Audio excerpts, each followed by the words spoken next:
There's a lot of conversation about bulk metallic glass happening today, because that happens to be the material or part of the titanium alloy of the Royal Oak only watch, the 15202, with the lovely petite tapisserie dial, the grey dial. It's similar, I think, similar shade to the 15500. Would you say? It's more smoked. It's not really smoked. No, that's not true. No, it's a tonality difference, I think. It's a matter of tone. It's not color. But my point there was that there's been a lot of discussion about, I have seen one other bulk metallic glass watch on the wrist, a Panerai, and I just wondered, talk me through that process of discovering how this new alloy and how all of these new elements, including palladium, combine into something. Tell me about that process of discovery in terms of you experimenting with it, deciding whether it was going to be right, because there's been a lot of speculation about that today.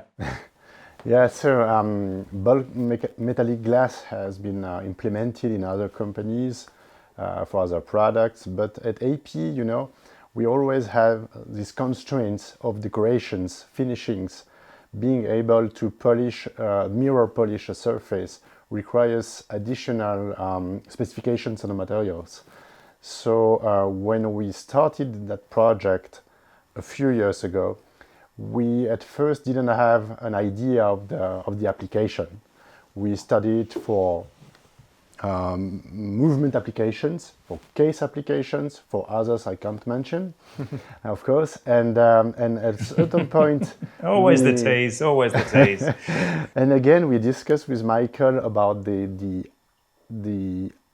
what we call IP references, which means titanium and platinum. And at a certain point, Michael told me, could I have a material so hard that even mirror polished, it cannot be scratched? And I said, guess what? I'm working on that. I remember where I was walking my dog. It was one of those weekend conversations. Luke and I like to touch base. And I was like, what? I mean, it was just this, I was so excited at that moment. Because this has been one of the blessings and curses of ceramic, where we love the material, the weight, the feel, the texture, everything about it. But because the scratch resistancy is so good, of course it shines light on other materials we use that perhaps are more prone to scratching. And the IP is so beautiful, but the mirror polish platinum bezels, as beautiful as they are, really have to be worn like a classic dress watch. And that's great for many people, but for others, they're used to wearing the Royal Oaks every day and enjoying that aspect of them. So that's really where this mindset came in. So what we've described is the ultimate Royal Oak, really, and there's only one of them at this point. So sorry, everybody. Yes. What about future of bulk metallic glass? Are you? First thing is we are working with a palladium based. It means it's precious metal based. You have a lot of other bulk metallic glass, but the one we chose at AP is a precious based alloy, and it helps us to reach certain mechanical properties and some properties which you couldn't reach with other materials.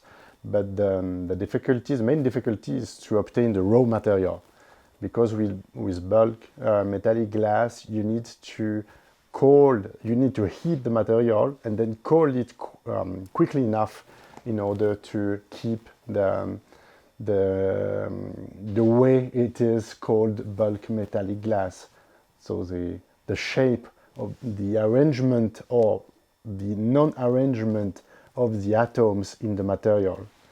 So you cannot, we have to go step after step in order to see what pieces we will be able to do. But of course, we had a lot of ideas.